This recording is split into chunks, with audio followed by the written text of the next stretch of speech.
So I'm watching Love and Marriage DC, and I just want to start off by saying if Ashley not gonna give nothing, she gonna give titties and ass. She's. But that's besides the point. Did she have to say that Arena was a friend without a D because she ain't getting no dick from her or Jamie? Yikes. Now we meeting up so we can talk about Monique and Chris and whatever they got going on. It seems to be shady though. Like, really, y'all couldn't live in the same house. Y'all had to live in different places. Like, you know, us, we fight, but we make up. Like, what are y'all judging them because people said they was getting a divorce or separating? Because it only matters if you stay, right?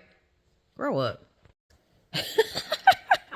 Not y'all only talking about Jamie being a police officer on the show after it was outed on social media. Oh my God. Jason's moving out.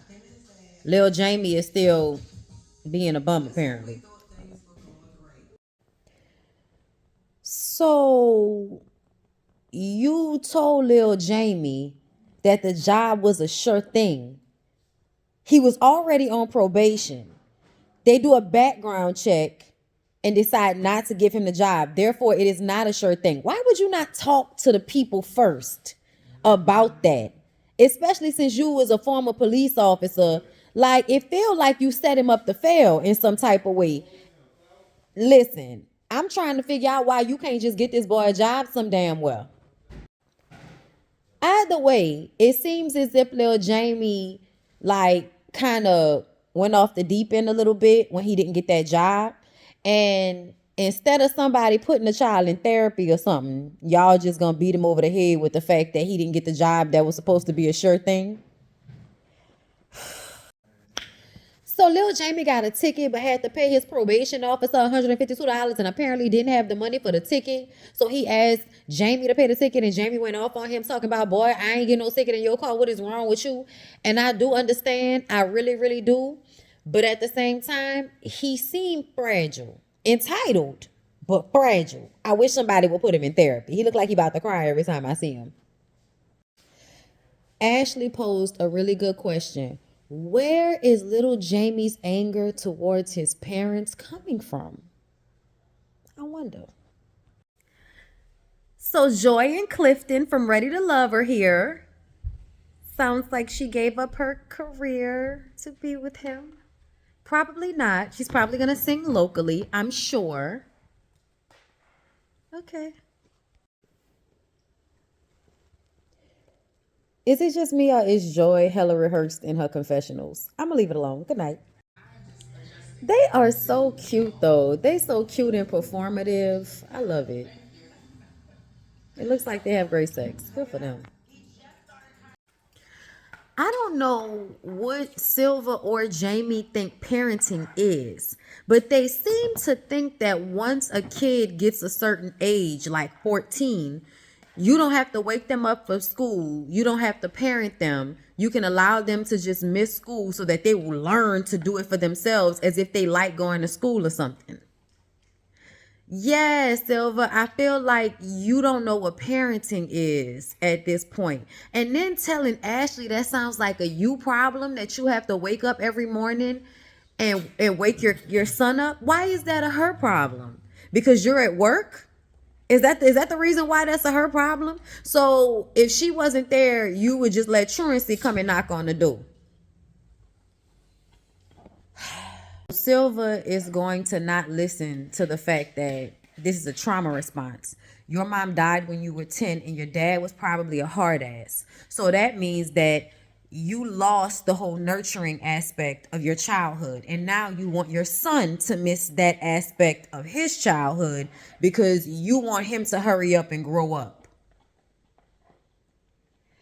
Yeah, money. You need to go to therapy. That sounds like a you problem. So it's the general consensus in my house that it was messed up for Quick to say that Lil Jamie is a bad kid who's entitled. And he's now being harder on his 14-year-old because of the stories that Jamie is telling him about Lil Jamie. Once again, it really feels like you like to sabotage your son a bit, but I'm going to leave you alone. So they got a going away party for Jason. That's what's up. Apparently, Lil Jamie is not there. Still mad because his daddy not gonna pay that parking ticket or that traffic ticket. Why does Quick always want to look the weirdest that he can possibly look? Like, this nigga wants somebody to make him into a Pixar character. I can tell. Child. Yeah, he'll definitely play the new Mighty Mouse. He'll kill that shit.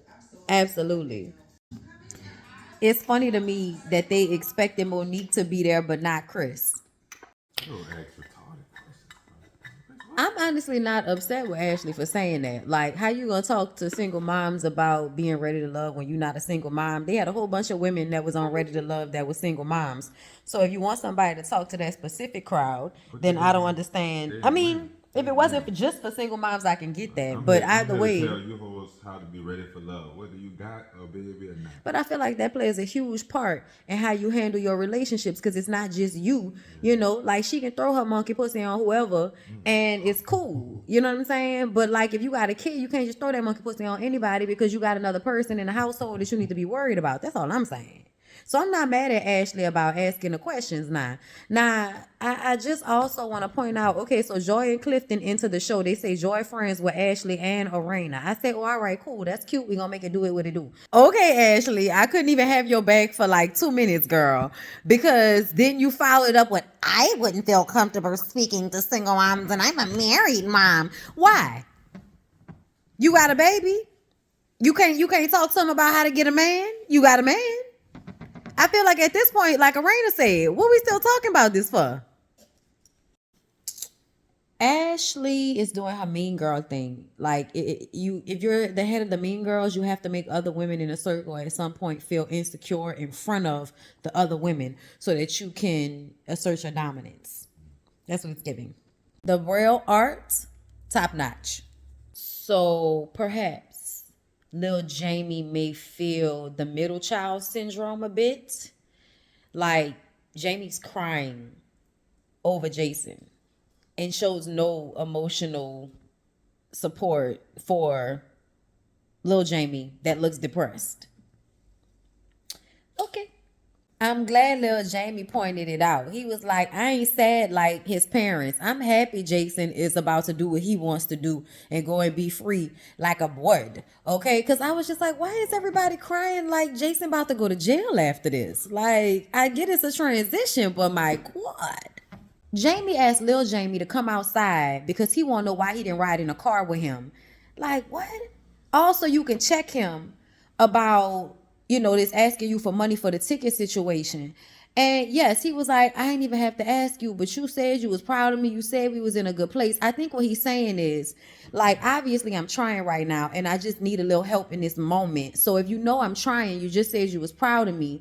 Why now are you acting like I'm a bum because I asked you, you know, for a little help right now when you know I don't have a job? Big Jamie said, I give you $100 every Friday. Why are you doing that? How are y'all coddling him and then also asking him to be responsible for himself at the same time? That's very confusing. So Jamie is saying that they spoiled Lil Jamie because you had to work for everything as a kid, so you didn't learn the value in working. Like, okay, never mind. Because I was raised to work for stuff and I was also given stuff. So I feel like you can do both. What you bringing up the girlfriend for? What the girlfriend got to do with this? Oh, Jamie literally said, if you just do it my way, then your life will be great. And this is what I want a lot of parents to understand. Your kids are not you. What worked for you won't necessarily work for them. But what bothers me even more is that Lil Jamie is obviously depressed in some way. It's some type of like emotional thing happening here, and Jamie's just dumping on him. You know what I'm saying? And I get it. Like, you're not doing what you're supposed to be doing. You're not where you're supposed to be as a 26-year-old man. But I also feel like y'all got some blame in why he not where he's supposed to be at this point with all of the coddling and shit. Just saying. So it's hard to watch him not see that the kid needs some type of emotional support. Like, honestly, I would feel like I would be putting him in therapy. Y'all doing all of this other shit. Put him in some therapy, bruh. He been looking like that since last season. We supposed to kiss their ass if they going through shit. Nigga, you better man the fuck up. Like, he literally goes inside to talk to his friends about how his son is Quick going as through loving something. too. Quick like, yeah, your son ain't shit. My son. He literally said he's going through something. So you recognize it, but you think beating up on him is going to help it? Like, oh Lord. I don't know who the lady is screaming at this boy, telling him that they have the same name, like he don't know that shit. Like, what the price of tea in China, ma'am? This boy is on the ground in the hallway in the fetal position. And his daddy has liquid courage. And you telling him they got the same name, like that's supposed to fix something. Girl.